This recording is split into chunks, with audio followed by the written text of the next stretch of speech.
يعني لو جيت سألتني على هاني كده وانا مش هاني، يعني جيت سألتني ايه رأيك في هاني، هقول لك لذيذ. واثق من نفسك كم من 10؟ يعني ما جاتليش 7 تريتمنتس ورا بعض. انا عارف ان هي متقلده وباينه انها متقلده، وانا بقول لك ايوه انها متقلده، فانت طلعت تقول قفشتك انت مقلدها. انا اسف ان انا دخلت جوه قوي. يعني مش ناوي اتفرج على الحلقه دي.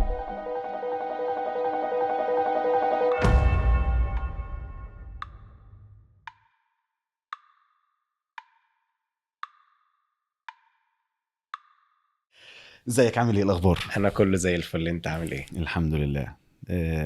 احنا النهارده جايين نتكلم عن متلازمه المحتال. احساسك ايه بقى وانت جاي تتكلم عن المتلازمه دي؟ الصراحة لما قالوا لي عليها حاولت اسمع حلقة الدحيح قبل ما اجي، بس ما كانش عندي وقت الصراحة.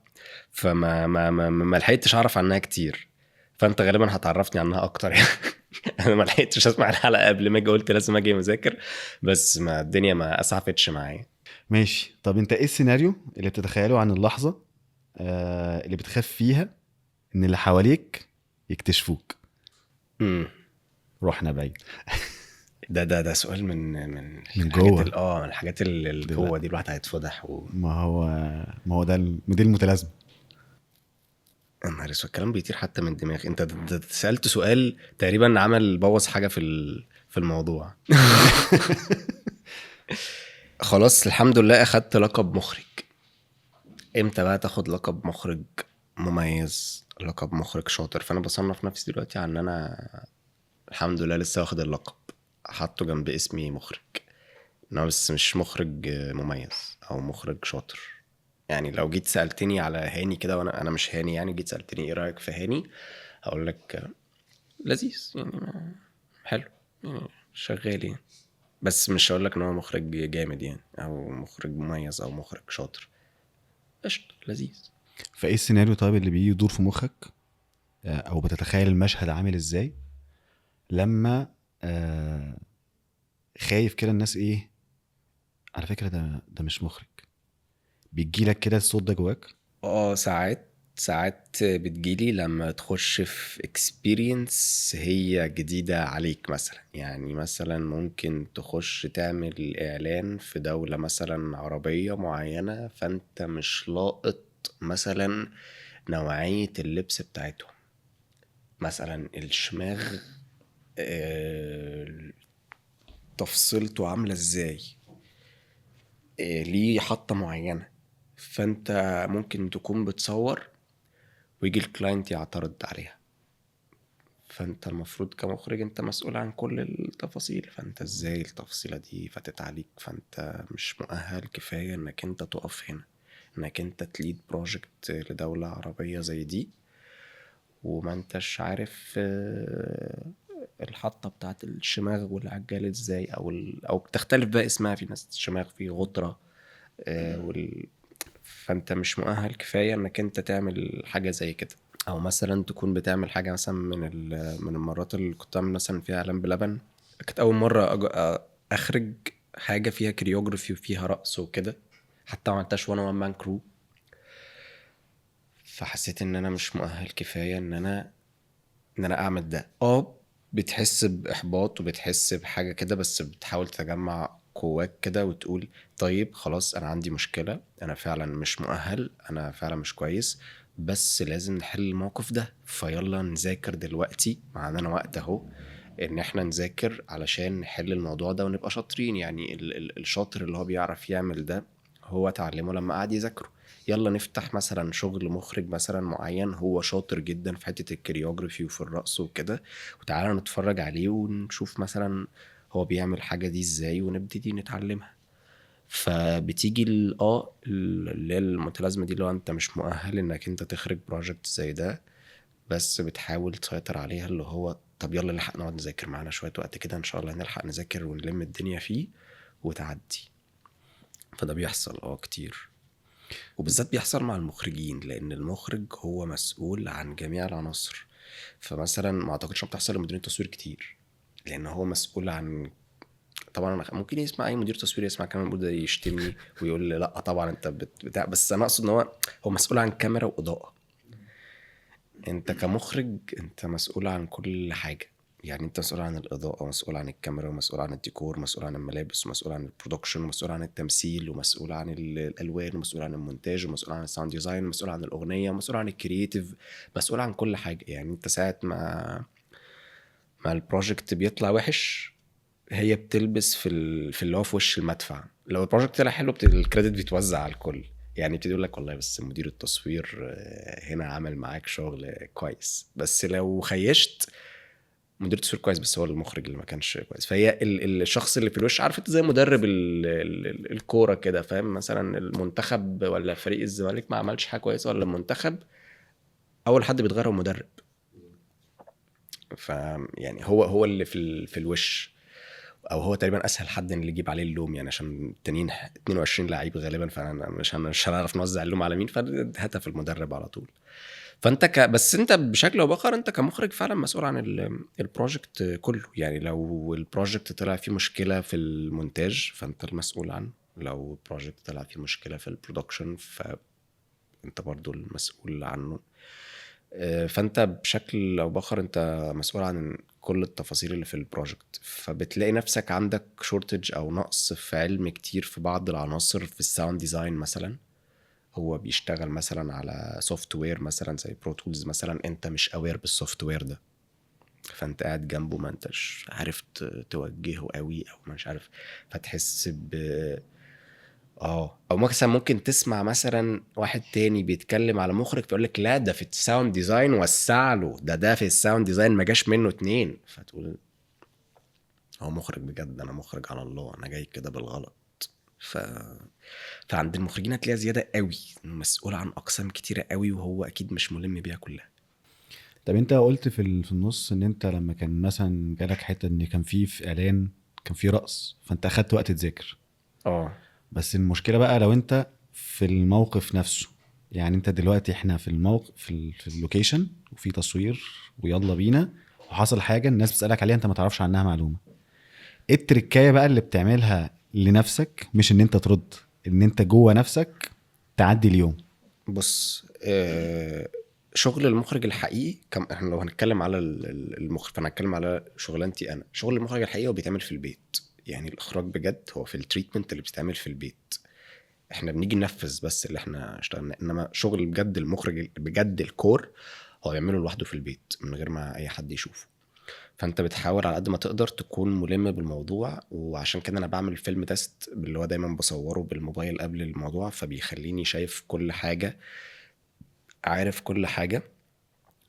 بس لو تعرضت لموقف زي ده مثلا، سألت سؤال، لان هو مخرج فعلا هو وظيفته في اللوكيشن هو حرفيا ما بيجيش يعمل اي حاجه بايده، هو بيجاوب على الاسئله بس.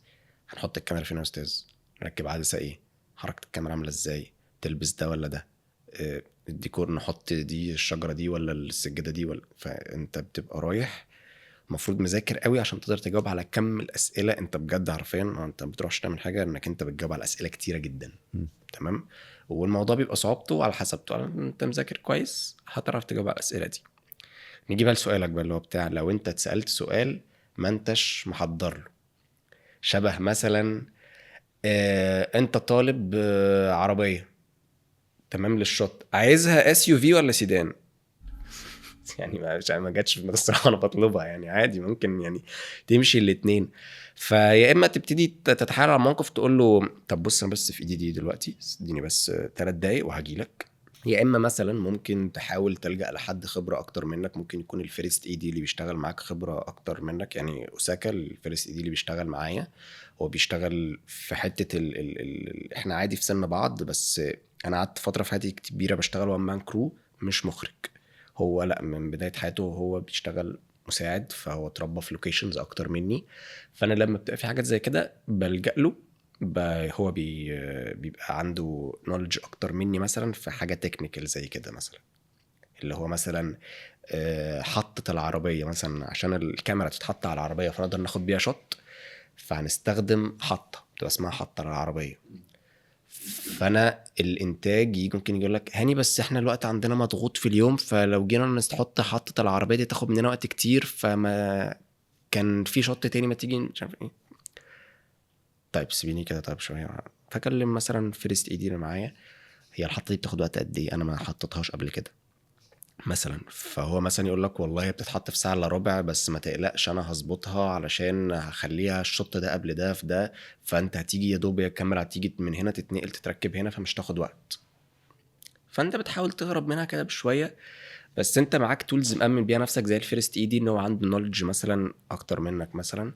لو بره الفيرست اي دي تبقى انت عادي برضو، في حد اكيد قابلته مخرج اكبر منك في السن مثلا، ممكن ساعتها تبعت له على الواتساب. عشان كده انا دايما بروح ورك شوبس كتير قوي، فببقى اصلا اوريدي مجهز كده شويه اسئله، وفي ناس معينه مثلا انا عارف ان هبعت له في اي وقت هو هيرد عليا، فبتتحاول تتحايل على الموقف كده لو انت ما عندكش وقت. انت في نص اللوكيشن.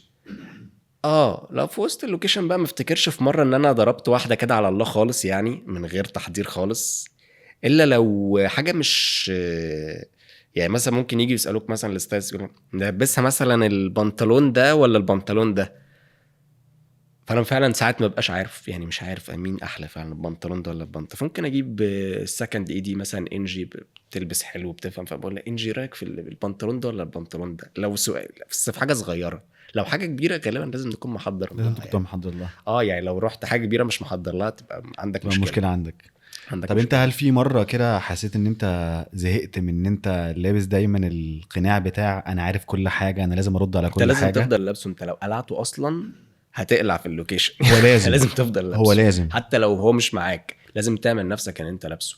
لانك انت يعني هيحصل حاجه كده مثلا، لو فلنفترض انك انت في يوم تصوير وفي حاجه انت ما انتش عارفها وحاجه انت محتار فيها، لو الشعور ده وصل لاي حد في الكرو او للكلاينت او للايجنسي، اليوم بيبوظ منك وهيفرط منك، وهيبتدي كل واحد يقول اقتراحه.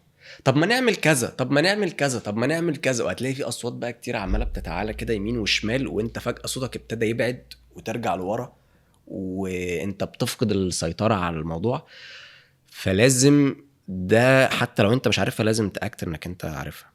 لان تخيل كده انت راكب عربيه وفي واحد هو اللي سايق، المفروض انه عارف الطريق، وفجاه اكتشفنا الناس اللي قاعده في العربيه هو مش عارف الطريق، العربيه هيحصل فيها قلق.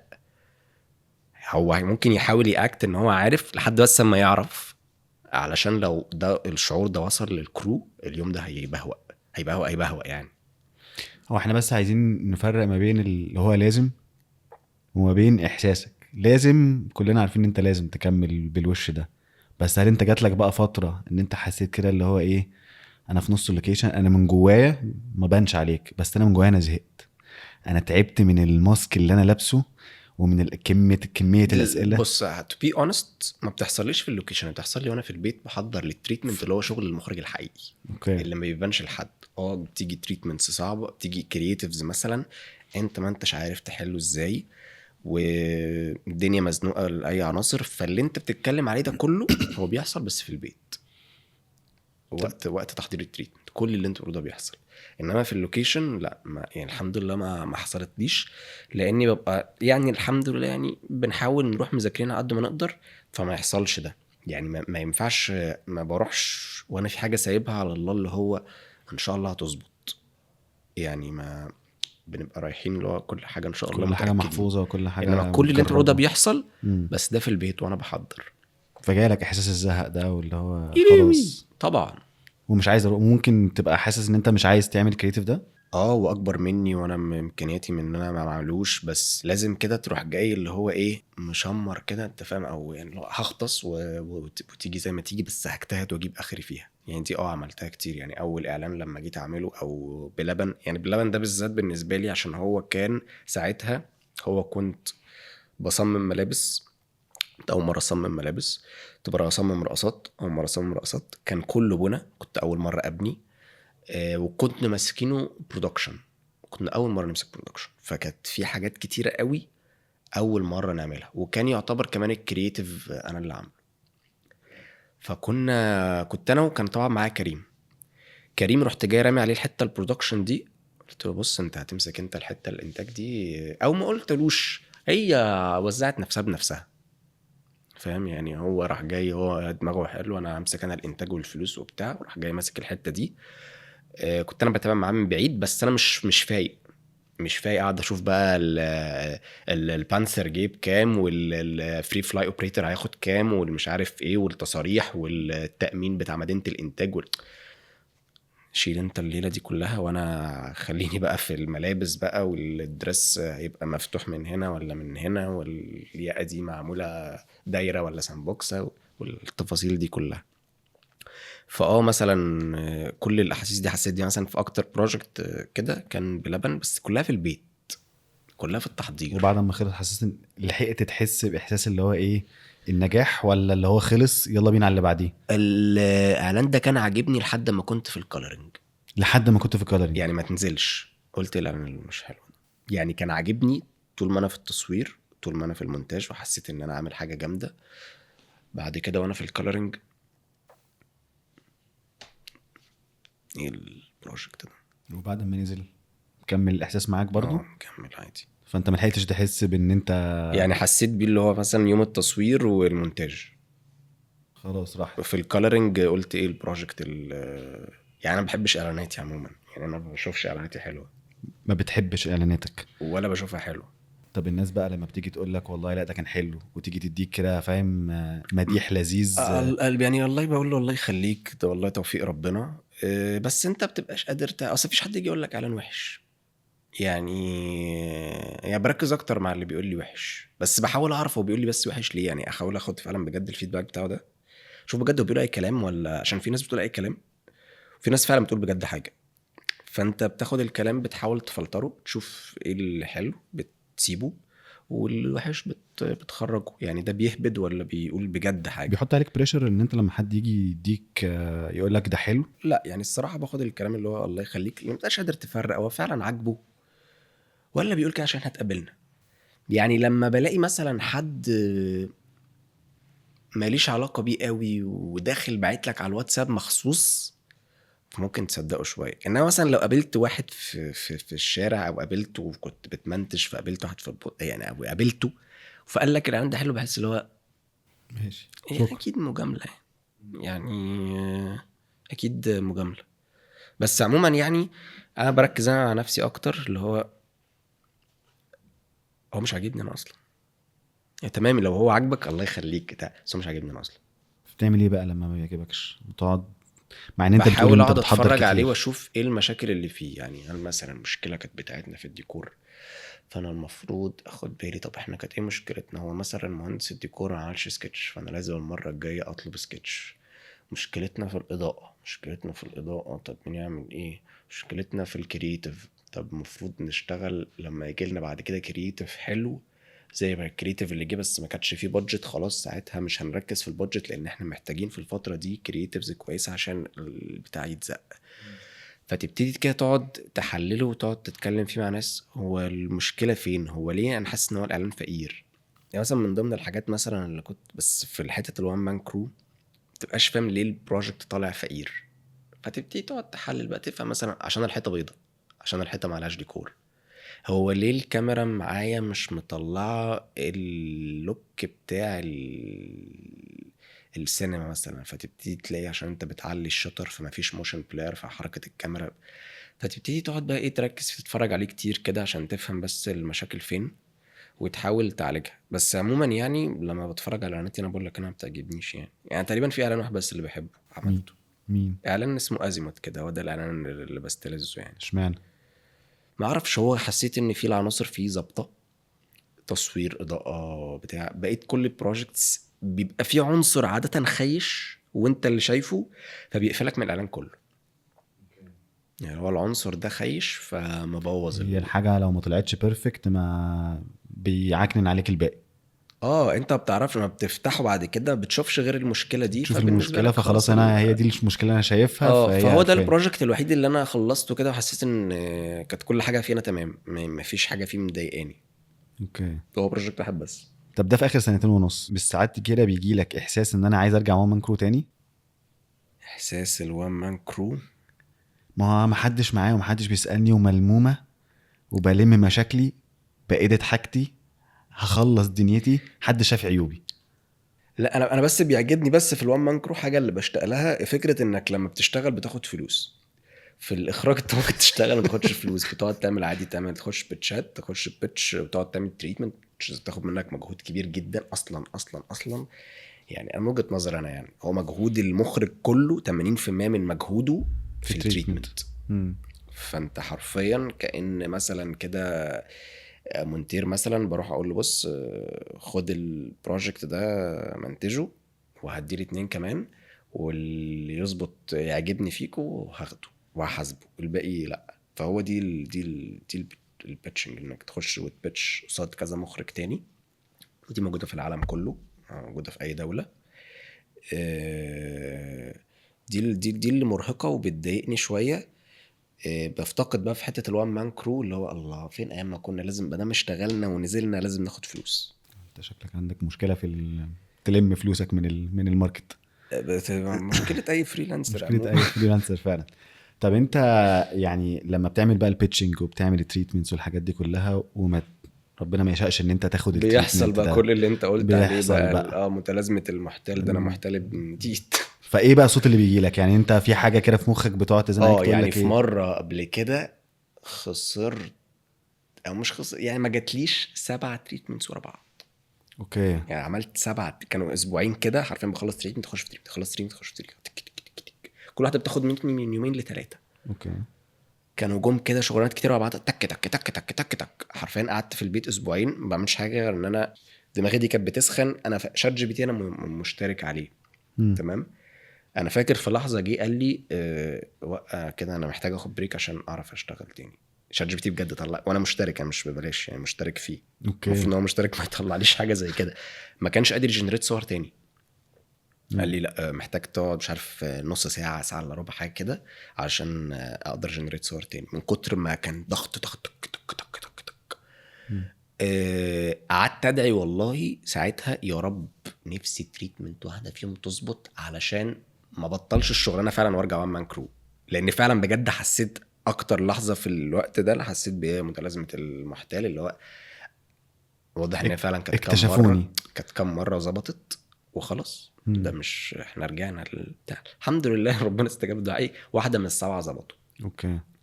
وكانت كان اعلان حلو، كان يعني سكتشرز، وكان في دبي وكان لذيذ يعني.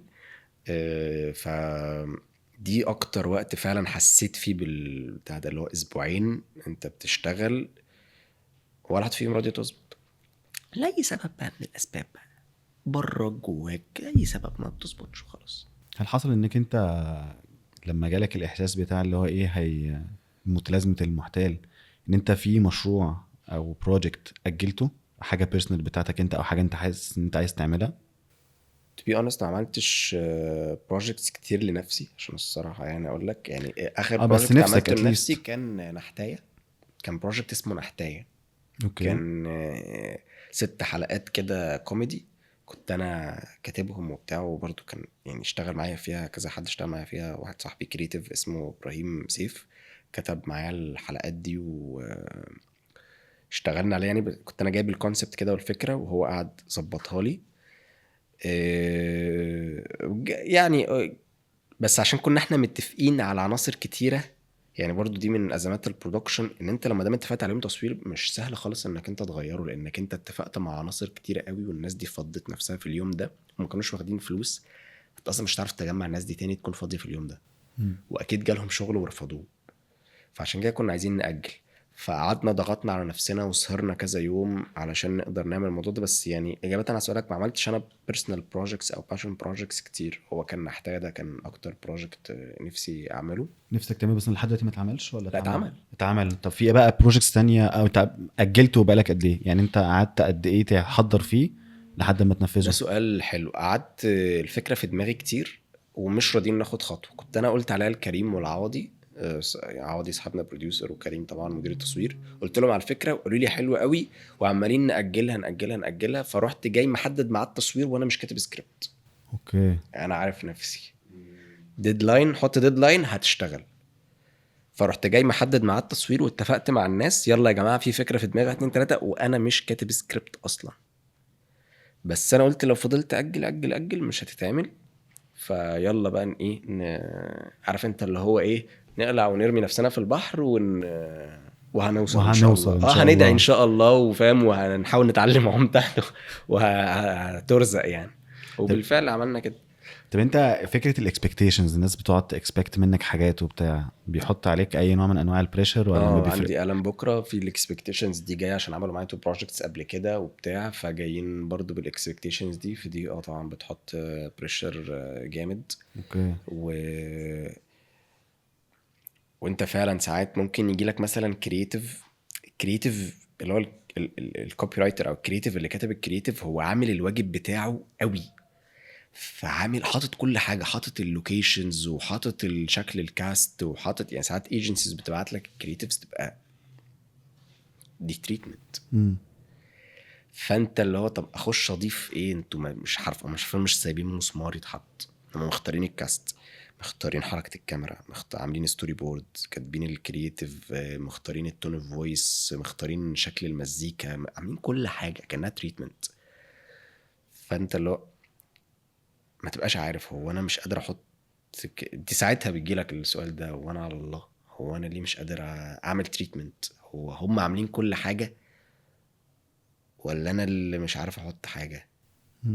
ولا انا اللي فعلا بقى خلاص اتكشفت ان انا مش قادر اعدل على، يعني مش قادر اعمل تريتمنت على التريتمنت اللي جايه دي، لان ما بيبقاش جاي لك تريتمنت، بيقول لك ده كرييتيف، جايب لك كريتيف بس، يقول لك اعمل لي تريتمنت.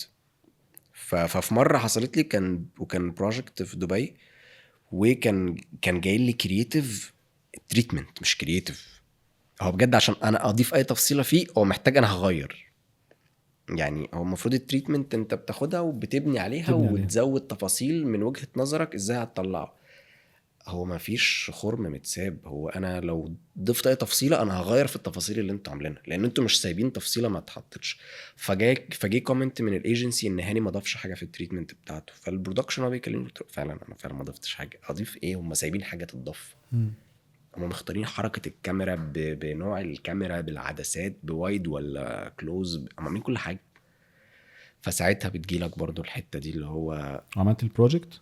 لا ما عملتوش. ما رضيتش تعمله؟ لا مش ما رضيتش اعمله، ما جاتليش اصلا، يعني كانت بيتش أوكي. وما جاتليش.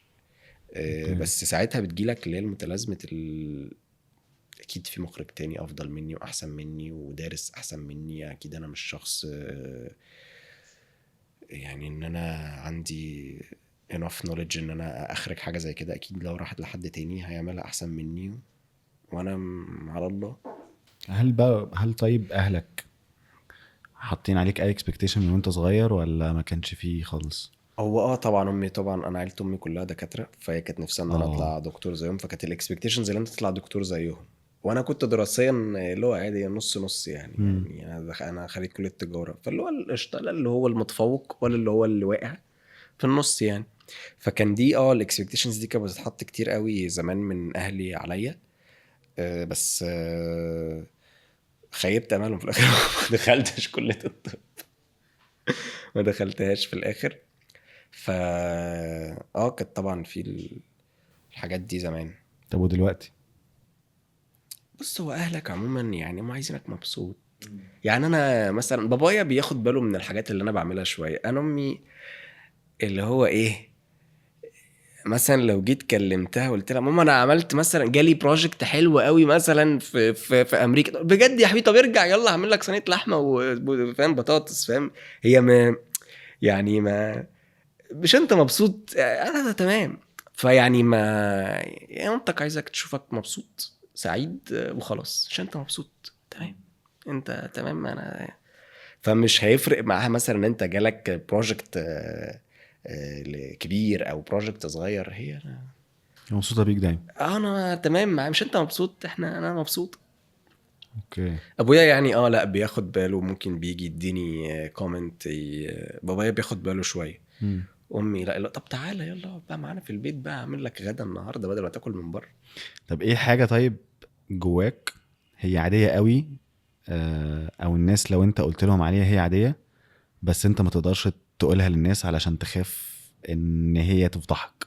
في ناس كتيره بتبقى فاكره ان في افكار اللي هي يعني عارف بيقول لك يعني everything is a copy of a copy of a copy of a copy of a copy.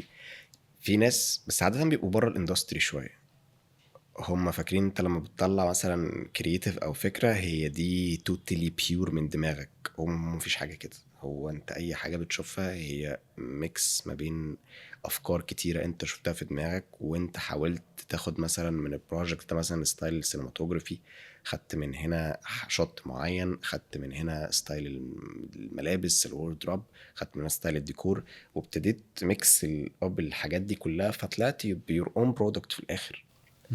في ناس لو شافت انك انت عملت كده بتشوفك انك انت حرامي، او انت نحات او كده، ما اعرفش هم صح، يمكن ما اعرفش، بشوفها في عينيهم كده، لا ده انت هجاص بقى. فبشوفها في عين ناس كتير، بس عادة بيكونوا بره الاندستري يعني. بيفرقوا معاك ساعتها احساس اللي هما بيقولوه ده؟ ما انا بقيتش اتكلم معاهم بقى بره الاندستري دول، فاهم؟ بقيت اتكلم هو لو هتكلم معاهم ما بجيب لهمش سيره الحته دي. بس مثلا ساعه ما تقولوا ده ريفرنس مثلا احنا شغالين عليه، فبص ريفرنس ده انتوا نحاتين بقى. بتحصل. بتهرب في التعامل معاه؟ يعني بن او ما بقيتش اتعامل معاهم قوي يعني. ده كان زمان قوي، بس في ايام الكليه بقى وايام الباشن بروجكتس والحاجات اللي زي كده، فكنت بتواجه صعوبة شوية مع الناس، او حتى يمكن كانت الشباب اللي هو لسه عايزين يخش في الاندستري كان عندهم الفكرة دي، اللي هو لا انا لازم اطلع الفكرة تبقى بيور من دماغي 100%، مفيش حاجة اسمها كده. هل انت طيب ما بتحسش ان انت لما الفكره مثلا حد يقول ده احنا جايبين الكوبي دي من ريفرنس الفلاني، حد يقول لك كده انت جايبها من ريفرنس، بيجي لك كده صوت في مخك يقول لك ايه ده حد اكتشفني ولا؟ هو اصلا وانت بتبتدي تطلع ال يعني هو انت اصلا من ضمن الحاجات وانت بتعمل تريتمنت بتبقى عايز تجيب شطات، عشان هو الكلاينت لو انت شرحت له فعلا بجد حاجه بيور من دماغك خالص ما اتعملتش، فهو مش مش هيشوفها، بيتخيلها. فمش هيتخيلها، فمش هيوافق، فمش هيفهم، فالبروجكت مش هيتنفذ. فانت ممكن تحاول تجيب حاجات، بس حاول تجيب حاجات منفصله عن بعضها، فلما بجد تميكس يعني امتى تبقى ناحيه لو انت فعلا بجد رحت اخدت بروجكت عملته زي ما هو، يعني انت عملت الدوبليكيت بتاعه. انما لو انت اخدت مثلا من هنا ستايل الملابس، اخدت من هنا الباروكه، واخدت من هنا النضاره دي، واخدت من هنا الحته في الديكور، على حته من هنا في الديكور، على ستايل الميوزك من ده، على ستايل الفويس اوفر من ده، هتكريت حاجه بتاعتك انت، محدش عمره يقول عليك انك انت ناحيتها. بس لو فعلا اخدت عملتها منها دبليكيت، يتقال انك انت ناحيت، ساعتها بجد هتبقى ناحيت بجد يعني. ماشي، بس انت بقى من جواك بتقول لنفسك ايه؟ ما انا بحاول ما اعملش ده، ما انا لو عملت ده فعلا ابقى نحات، فانا بحاول بجد ما اعملش فبتحاول ما ده. تعملوش. يعني بحاول بجد يعني ما اعملوش، يعني اول ما احس ان انا لا ده كده في نحت. بس انت عارف برضو في ناس لما بتبص على حاجه زي دي، يعني مش الكلاينت بقى، الكلاينت خلاص احنا اوريدي عشان تاخد البيتشايه فانت بتجيب ريفرنس علشان تقرب المسافات، بتجيب ريفرنس من هنا على هنا على هنا عشان تكون الشكل، عشان هو يفهم، علشان يقدر يأكسبت البيتشنج يعني. بس انا بتكلم بقى لما الاعلان ينزل ويتعرف ان انت اللي عامله، وحد بعد كده تلاقيه اوت اوف نو وير جاب لك ريفرنس اصلا ملوش علاقه خالص باي حاجه، او ممكن يكون بارت من ريفرنس انت كنت واخده علشان تفهم الكلاينت فيه وراح حاطته لك بيبقى قال لك. شخص واحد، فساعتها ما بيفرقش معايا. اللي فرق معايا اعلان بلبن، اتقال عليا ان انا ناحت ويس اندرسون، هم. which is هو انا كنت قاصد يعني هو ويس اندرسون، انت لما تيجي تخش تذاكر اخراج، فهم يعني هيطلع لك هي كده كم مدرسه. مخرج، كم مخرج كده من ضمنهم يقول لك في والله مدرسه هيتشكوك، في مدرسه مارتن سكورسيزي، في مدرسه، من ضمن الحاجات المميزه قوي ويس اندرسون. فانا كنت رايح قلت للكلاينت كده احنا هنعمل مدرسه ويس اندرسون، تمام. ورحت جبت فريمات من الفيلم وانا بدبلكتها، وانا عارف ان انا بدبلكتها، ومش شايف ان دي هو ده ايكون انا، فاحنا يعني انا كنت شايف حاجه كويسه اصلا. اوكي. يعني انا زعلت ان الفيرمات ما طلعتش 100% بسنت زيها. زيها، هم. لان ده شبه كده مثلا ما حد يطلع مثلا يغني اغنيه لام كلثوم، انت ما انا حدش، احنا عارفين كلنا هي واضحه فشخ، باينه كده ان دي ام كلثوم. انت ما خدتش اغنيه وبطلعت تونها بتاعتك، لا انا عارف ان ده ويس اندرسون، وانا عامل بدبليكيت الفريمز بالظبط. علشان كده ده يعني ده ايكون، فاحنا بنعمل حاجه زيها. زي مثلا ما تعمل كده، كان في اعلان قبل كده مثلا دقوا الشماسي، فكان في اعلان كان سنه كده لدقوا الشماسي، هم. وكانوا بيعملوا نفس الحركات الكوريوجرافي اللي التانيين كانوا بيعملوها. هو ده زي ما تقول تخليدا كده، او دي حاجه ايكون فاحنا بنعمل زيها بس بالستايل بتاعنا. فما ينفعش تقول عليا ان انا هو هي متقلده هي بس. متقلده بس هو عشان هي مدرسه اوريدي من المدارس. انا عارف ان هي متقلده وباين انها متقلده، وانا بقول لك ايوه انها متقلده، فانت طالع تقول قفشتك انت مقلدها. يا عم ايوه ما انا عارف، بس يعني مش بالبرسبكتيف اللي انت باصص بيه ده. مش بستكتف ان انا بضحك على الكلاينت، لما انا عارف ان انا واخدها من المدرسه ايوه دي وقايل عشان هي للكلاينت. مدرسه كبيره قوي فاحنا بنعمل حاجه زيها. مم. فانا كنت قاصد احط اللي هو الفيلم هو جراند بودابست هوتل، انا جايب منه فريمات كده وعامل الشوت اللي هو البيردز اي فيو ده بالقطعه اللي حواليه بالبوكسات الكتيره، فيبقى مثلا ده فيلم ايكون. فهو كانوا حاطين البوكسز بتاعت الفيلم البينك دي، فاحنا لا حاطين البوكسز الزرقاء عشان بتاعت بلبن وكتبنا عليها بلبن. فيعني بنimplement بنطوع ده في ده. مم. فيعني كان من وجهة نظري انا شايف انها حاجة حلوة. كم بقى شتايم وساعة ما نزلت الاعلان ده الاعلان او ان انت نحات وان انت نحت وان انت مش عارف ايه، ده حصل كتير قوي. اوكي. لو حد واحد قال ما تمام قشطه عادي يعني، مش واحد فارق. في انما لا بلبن ده اكتر حاجه حصلت عليها كده. اوكي. وانا ما كنتش فاهم اللي هو يا جماعه انا اصلا طالع بقول ده انا واخده من ريفرنس الفلاني. يعني. ماشي، احنا عندنا اسئله، مش عايزك اسئله ما احنا كنا بنعمل ايه؟ لا عندنا اسئله سريعه. ده انا من كتر الاسئله الصعبه اصلا يعني انا حاسس ان انا مش هقول لك. عايز اقول لك كفايه كده. انا اسف ان انا دخلت جوه قوي. ده يعني ده الواحد طلع حاجات مش عارف اصلا يعني، مش ناوي اتفرج على الحلقه دي. مش يا ريت ما تنزلوهاش. مش عايز اقول كده. طيب بص، لا هي اسئله سريعه، انا مش عايزك تفكر فيها، اهم انا حاجه عايزك تكون خفيفه اجابه. وما تعمقش تاني كده. ما اقدر، مش هوعدك للاسف. ده اله الا الله. طيب، بتصدق صوتك الداخلي اكتر ولا الناس اللي حواليك؟ الصوت الداخلي. لما كنت بتضغط نفسك في الشغل زياده عن اللزوم، كنت بتحاول تثبت لنفسك انك تستاهل ولا تثبت للناس؟ لا دي ولا دي، غالبا كان بيبقى فيه اقساط او حاجه فبنضغط نفسنا غصب عننا يعني. مش عايز اثبت حاجه للناس، لا كنت تثبت لنفسك. ولا بثبت لنفسي. احنا في شغل اتحط وخلاص لازم نعمله، فمش يعني ما لما كنت بضغط نفسي الضغط قوي كانت بتبقى ايام الوان مان، ما كانتش يعني الاثبات حاجه.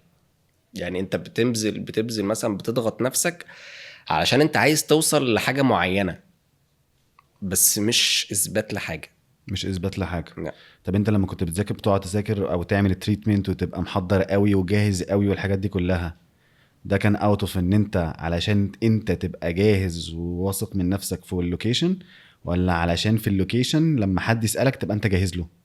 حاسس الاجابتين نفس الحاجه، بس هو يعني الاتنين.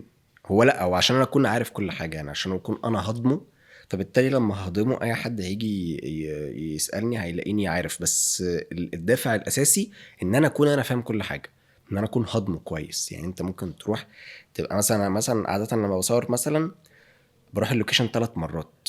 مثلا يوم سكاوتنج، يوم تاني بختار خلاص الحاجات اللي انا هصورها واروح اعمل لها فيلم تيست بموبايل، يوم تالت تكنيكال ريكي. اوكي. فكل مرة بروح بتعرف مثلا حتة زيادة، بتعرف ان في مشكلة مثلا على البوابة هنقابلها ممكن واحنا داخلين فالناس تتوه، فنبعت لوكيشن على جوجل مابس فالناس ما تتأخرش، فده هيأثر على البرودكتيفيتي اليوم. فكل ما بتبقى عارف انت هضمت الموضوع اكتر، كل ما بتشرحه في تريتمنتس اكتر او بتشرح البرزنتيشن بتاعتك اكتر، بتاخد بالك من تفصيلة معينة لما بتعمل الفيلم تيست، فبتهضمه اكتر، فبتبقى مسيطر على تفاصيله اكتر. لان هتتواجه لك بجد مهما اصلا قعدت تحفظ يعني، او مهما قعدت تهضم فيه هيتوجه لك برضو اسئله ما انتش كنتش عامل حسابك عليها. بالظبط. شبه مثلا نحط السجاده دي ولا دي. مش يعني مش محط ما اول مره اشوف السجادتين دلوقتي مثلا يعني، فاهمني؟ او مثلا الزرعه دي ولا الزرعه دي. فبتحاول على قد ما تقدر تكون رايح علشان الحاجات الكبيره انت تكون اوريدي محضر لها اجابات. الله. هل بتخاف تطلب مساعده من زمايلك عشان ما تظهرش ضعيف؟ لا، لاني ماشي بنظريه كده اللي هو ايه، بان حمار مره احسن ما تفضل حمار. اوكي. يعني عادي جدا بروح مثلا اسال وانا مخرج، مثلا اسال مثلا حد من العمال بتوع مثلا البانسر مثلا، هو الجزء ده اسمه ايه، فيقول لي يوبانجي مثلا. المفروض تكون انت كمخرج عارف ان عارف. الحته الاكستنشن ده اسمه يوبانجي، اوكي بس عادي بروح اسال ما عادي ما عندكش مشكله. اه.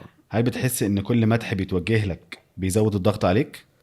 لا، الضغط كله في تحضير التريتمنت ساعه ما بيجي لك الكرييتيف ويقول لك بص بقى مش المدح مثلا وانت جاي لك كرييتيف، فالايجنتس يعملوا معاك ميتنج يشرحوا لك الكرييتيف فبيكلموك بقى هاني بجد احنا بنحب شغلك جدا وانت مخرج جامد ومكسر الدنيا ومش طبعا انا باخد الكلام ده كله بقى اللي هو الله يخليك ميرسي، لا مكسر الدنيا ولا اي حاجه. ما بيضغطكش ولا بيضغطك؟ بيضغطني لو في حد جاي لي بشغلانه، لو انا قابلته في الشارع في اركان مثلا ولا حاجه مش بجيب ايس هيفرق كريم معاك. مش هيفرق معايا، انما لو جاي لي جايب لك بشغلانه شغلانة بيحط- وعمال يقول لي يا هاني بجد انت احسن واحد في الدنيا وعايزين نطلع البروجكت احسن حاجه في الدنيا، ده اللي بيحط ضغط اوكي. لو هو في شغل. خوف من النقد ولا حبك في الشغل هو الدافع ورا نجاحك؟ حب انك انت يجي لك بروجكتس احلى، يعني ان انا عايز يجي لي بروجكتس احلى، فانا عايز اعمل بروجكت ده حلو علشان يجي لي بروجكت احلى، فمش نقد او حاجه، هو انت عايز تعمل بروجكت ده حلو عشان يجي لك بروجكت احلى. واثق من نفسك كم من 10؟ ده سؤال بص بقى احنا ايه من اول البودكاست ده واحنا بنتفلسف، فسيبنا اتفلسف. والله لو اي حد تاني بيسألني السؤال ده انا اجاوب عليه عادي، بس سيبني اتفلسف. موضوع الثقة بالنفس ده هو حاجة يعني كنت انا بقى عشان كانوا دايما اهلي بيقعدوا خلي عندك ثقة بنفسك خلي عندك ثقة بنفسك. موضوع الثقة بالنفس ده هي مش حاجة ينفع تخليها عندك، هي دي حاجة زي الخبرة، وينفع اقول لك خلي عندك خبرة. الخبرة دي حاجة بتكتسب من عدة تجارب فبيبقى بناء عليها عندك خبرة. فالثقة بالنفس كذلك، انت لو انت نازل مش ممكن تبقى واثق في نفسك وانت في الموقف ده، الموقف اللي بعده متبقاش واثق من نفسك فيه. انت مثلا نازل اعلان بتصور فيه مثلا تكنيكس انت عملتها 10 مرات قبل كده، فاكيد تبقى واثق من نفسك. طب نازل في اعلان بلد اول مره تصور فيها، كرو اول مره تصور معاه، بتجرب تكنيكس اول مره تجربها، بتجرب حاجات في البوست مثلا في الفي اكس اول مره تجربها، فطبيعي مش تبقى واثق من نفسك. فانت طب انت كنت بتصور بروجكت امبارح كنت واثق من نفسك، ايوه بس البروجكت التاني ده انا عملت 100 واحد زيه قبل كده فانا واثق من نفسي النهارده. البروجكت اللي بعده تاني يوم انا نفس الشخص بس مش واثق من نفسي. فهو ما اقدرش اديك ريت، هي بتبقى على حسب الموقف نفسه على حسب الموقف. البروجكت. فما اقدرش اديك ريت ثابت اقول لك والله 7 out of 10، يعني ما اقدرش اقول لك حاجه زي كده لان هي مش حاجه لا ثابته، هي حاجه معتمده على الموقف وبتيجي بناء على عده عوامل انت مجهز قد ايه مثلا للبروجكت ده، فهي مش حاجه ثابته. فعشان كده ما اقدرش اديك اجابه، دي اجابه بقى انت فاهم حنيوكه فاهم اللي هو بتاع. بس احنا من اول البودكاست ده انا اسف ان أنا ضغطت عليك حاسس ان انا دوست قوي على جوه. اصل لو اي حد تاني سأل السؤال ده هروح جاي له 5 من 10 عشان انجز الحوار، بس عشان ايه احنا قاعدين في الاسئله اللي هي من تحت لتحت دي عماله تخش في النفسيه وتجيب اوكي دي، فهجاوبك بقى الاجابه دي. فهي مفيش حاجه ثابته لموضوع الثقه بالنفس ده. فبرضو عشان دي كانت حاجه مخليه في ضغط من اهلي زمان، اللي هو لما اجي مثلا اقول لهم مشكله من وانت في المدرسه صغير في الفصل، فلك لا خلي عندك ثقه بنفسك انك انت مش عارف ايه. مثلا لو هنتكلم على الاطفال الصغيره او سن المدرسه مثلا، الثقه بالنفس انت عشان تبقى واثق من نفسك في مثلا عده عوامل كده بتاعه المدرسه هي اللي بتخليك واثق من نفسك او لا. مثلا تتقيم على بتعرف تلعب كوره ولا لا، هل انت قوي ولا لا، اي حد يضربك في المدرسه ولا لا، هل انت شاطر في المدرسه ولا لا، هل انت مثلا معاك فلوس ولا لا، اشيك واحد ولا لا، مثلا لو هنخلي دول ال5 حاجات. فمثلا ممكن نبقى قاعدين احنا قاعدين مثلا ان انا فاكر كده مثلا موقف كانت في مسابقه ما بيننا وبين فصل البنات مين اللي اشطر، فامتحان مستر جايب لنا امتحان وفين اللي هيجاوبوا اسرع ومش عارف ايه وبتاع، فاحنا كلنا الفصل الولاد متجمع على بعض عشان يحل الامتحان، فصل البنات كله متجمع على بعض. ففي واحد فينا احرف واحد في الكوره تمام، بس هو دراسيا مش شاطر. فاحنا قاعدين كل ما يقول راي اكتبوا السؤال ده محدش بيسمع له ومحدش يعني اي جمله بيقولها بيتجاهله تمام، بس ده مش شاطر. اول ما نزلنا نلعب كوره كانت الحصه اللي بعدها العاب، اول ما نزلنا نلعب كوره ما رضيناش نبدا الماتش ولا نبدا البتاع غير لما هو يلبس لبس الكوره ويغير جزمته وينزل ده كان نفس الشخص بنتجاهله فوق، بس نزلنا تحت عملنا له اعتبار. فطبيعي وهو واقف في الملعب يحس ان هو بالثقه هيبقى بالنفس. واثق من نفسه. من 3 دقايق كان في الفوق في الامتحان مش هيثق من نفسه، لان هو عمال يتكلم يقول يا جماعه اكتبوا الاجابه كذا ومحدش راضي يسمع له. فهي مش ثابته. فكذلك برضو انت عشان تبقى عندك ثقه بنفسك لازم ده يكون بناء على عده حاجات. مثلا لو انت في المدرسه مثلا عشان عندك ثقه بنفسك انت لازم تكون مثلا بتعرف مثلا تلعب كوره، بتعرف ما حدش حد يضربك، شاطر في المدرسه. انما مش هيبقى انت بور في كل الحاجات دي وضعيف وضاد جيم في كل الحاجات دي. اقول لك خلي عندك ثقه بنفسك، حاضر خلي بابا عندك ثقه بنفسي يبقى عندك بكره ثقه بنفسك. هتجيبها ازاي؟ ما انت في كل تشالنج من دول بتخش او كل قسم من دول بتخشه انت بتجيب فيه 1 من 10. بتنزل تلعب كوره مع العيال ما بتعرفش تلعب كوره، بتخشوا في اي الهزار الولاد في المدرسه ده اللي هو بيبقى ضرب ده وبتاع بتضرب. بتيجي في الامتحان ما بتجيبش، بتسقط ولا بتجيب درجات وحشه جدا ولا بتقعد تضحك عليك ساعه ما المستر بيقول الدرجات. هتجيب الثقه بنفس منين؟ فساعتها خلي عندك ثقه بنفسك. مش هتيجي دي، هتيجي لما انت تبقى بتجيب درجات حلوه، ولما تكون ما حدش بيضربك، ولما تكون بتلعب كوره كويس، ولما يكون مثلا معاك فلوس بتقدر لما تعوز حاجه حلوه في الكانتين تقدر تروح تشتريها. بناء على الحاجات دي هيبقى عندك ثقه بنفسك. بس قلت اما اشرح الحته دي عشان ايه كانت عامله لي ايرور زمان وانا صغير، ان هم اهلي خلي عندك ثقه بنفسك وانا مش بس هو برضو حته الثقه بالنفس دي اللي انت بتقوله صح جدا، بس هو بيبقى برضو عامل زي ما يقول واحد مثلا تعالى شيل معايا طلبات البيت شيل معايا طلبات البيت مثلا، حاجات مثلا اللي هي شيل الكياس مثلا او حاجه. فالكياس دي مثلا لو انت شخص رياضي فانت والله هتعرف تشيل ان انت اوريدي بتتمرن، فاهم؟ طب تعالى شيل معايا كذا، فانت هتعرف تتمرن. فانت بيبقى في عندك مثلا في الحته دي في عندك فيزيك كويس، بس هي في عندك ليميت محتاج تتمرن له اكتر عشان تعمله. فانت عندك قبول ان انت مثلا لو في وزن 100 كيلو مثلا وليكن، فانت هتقدر تبقى تتمرن له فتعرف تشيله، على عكس واحد ما عندوش خالص، ما بيتمرنش اصلا ولا اي حاجه، فتيجي تقول له شيل 100 كيلو هياخد فتره اطول بكتير جدا. فمثلا حته الاعلان اللي انت بتقول عليها، اعلان انت عملته 100 مره فانت هتعرف تعمله تاني وهتبقى واثق من نفسك 100%، تخش مش فارق معاك اي حاجه. لكن في اعلان جديد مثلا او في كونسبت جديد او حاجه، انت مش هتبقى واثق نفسك نفس الثقه، بس ستيل هتبقى باين ان انت عندك ثقه بالنفس مش مهزوز، على عكس واحد هو لسه اول مره كل حاجه، فالثقه بالنفس هتبقى واسعه قوي، هتبقى بعيده قوي، هو اصلا ما عملهاش خالص. فانت اوفر اول، احنا مش بنتكلم على السيتويشن بقى، انا بتكلم على الاوفر اول. انا ماشي في الشارع واثق من نفسي قد ايه، حاسس بثقتي بنفسي وحاسس باجاباتي او حاسس بشغلي او حاسس بكذا. الاوفر اول اكسبيرينس مش المواقف، لان هو طبيعي مفيش حاجه ثابته. يعني انا قلت لك مثلا 8 من 10 9 من 10 5 من 10، ده مش معناه ان انا في كل المواقف 9 من 10 او 8 من 10. في مواقف تانية هبقى 1 من 10، موقف جديد تماما عليا اصلا وبره كل الاكسبيرينسز بتاعتي وبره كل اللي انا مريت بيه. لكن في بقى حاجات الاوفر اول، انا في العادي بتاعي انا حاسس ان انا واثق من نفسي، او لا انا مش حاسس خالص ان انا واثق من نفسي. في ناس ولا الهوا، مع ان هي مثلا ممكن تكون في شغل بتعمله بقالها 10 سنين، تيجي تقول له كذا يبتدي يتلجلج كده وما يبقاش قادر يرد عليك وبتاع. فده شخص اوريدي ما عندوش ثقه بالنفس خالص. فهو ده من هنا ده جه السؤال، ان انت واثق من نفسك ان في العموم. يعني عشان اقول لك رقم خليني اقول 6.5 7. بص اللي هو بعد كل ده والله 7 6.5، مش هروح على بعيد. ماشي. طب لو انت لو عايز تقول حاجه للناس بقى اللي عندها الكونسيبت بتاع الامبوستر سيندروم، واحنا اصلا الكونسيبت بتاع البودكاست ان جنرال انه هو السيلف داوت. احنا برضو مش في الاخر مش بنتكلم في حاجه نفسيه، وانا مش دكتور نفسي ولا اي حاجه، واحنا بنتكلم في عادي جدا، بس هو في سيمبتومز معروفه او الناس عامه عندها السيلف داوت ده موجود. فاحنا بس اللي هو ايه، في ناس ناجحه يا جماعه واصلا هو اوريدي عندهم، انتوا شايفينهم ان هم جامدين ومكسرين الدنيا، عندهم سيلف داوت اصلا من جوه هم الدنيا خربانه خالص. ففي ناس للاسف ده بيعطلها وبتشد فرامل وتقف في الارض والله العظيم انا متحرك انا مش هعمل اي حاجه، وبتختفي من الوجود. مع ان هم ناس ناجحه وشاطره، او مش ناجحه، ناس شاطره اوريدي وفاهمه كويس وبتذاكر وبتبذل مجهود، بس هم بيخافوا جدا ان هم يخشوا في تشالنج زي دي. فالناس اللي زي دي بقى تقول لهم ايه؟ بص والله الصراحة يعني أكيد مش هقدر أفتيهم، لأن هم لو عرفوا الحل ممكن يجوا يقولوا لي. ده رقم 1. رقم 2، لو يعني حد عنده الحاجة دي بجد هو قدامي مثلا عايز مثلا يبتدي براند لبس وخايف من الموضوع، أنا هعمل أقول له نفس يعني اللي أنا عملت مثلا في بروجكت نحتاده وعلى طول بعمله.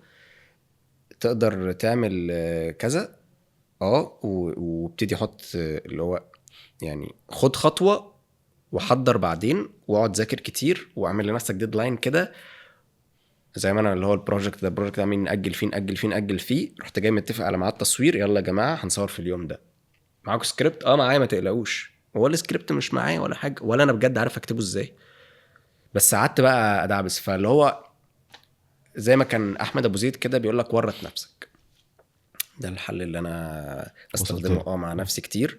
فاللي هو بص، ورط نفسك واقعد ذاكر بقى بعد كده، يعني اقعد تحضر بقى معاك، بس ادي لنفسك بس وقت، ما تورطش نفسك بكره تقولش يلا نصور بكره، فاهم يعني ايه؟ انا مثلا ساعه ما عملت كده اللي هو ايه، يلا نصور قدامنا 20 يوم. انا معايا 20 يوم بقى، دول حبه حلوين هقعد اشتغل فيهم، انا عارف. ما ورطش نفسي بكره يعني خد زي ما بيقول لك كده كالكليتد ريسك. اوكي، تاخدش اللي هو الريسك اوبن ريسك مفتوح خالص. ده مش ضامنين هتروح فين. ماشي، يعني انا كنت مبسوط جدا جدا جدا معاك في البودكاست. يعني اتمنى يا رب اكون اصلا جاوبت عرفت اجاوب على الاسئله اللي انت بتسالها، ان كلها اسئله صعبه. ده اصعب بودكاست انا عملته. انا اسف والله. بس هو الموضوع داخل قوي جوه، بس انا الصراحه لا يعني ثانك يو سو ماتش على البودكاست، واي هوب ان شاء الله الناس كلها تلاقيه مفيد. شرف شكرا جدا ليك.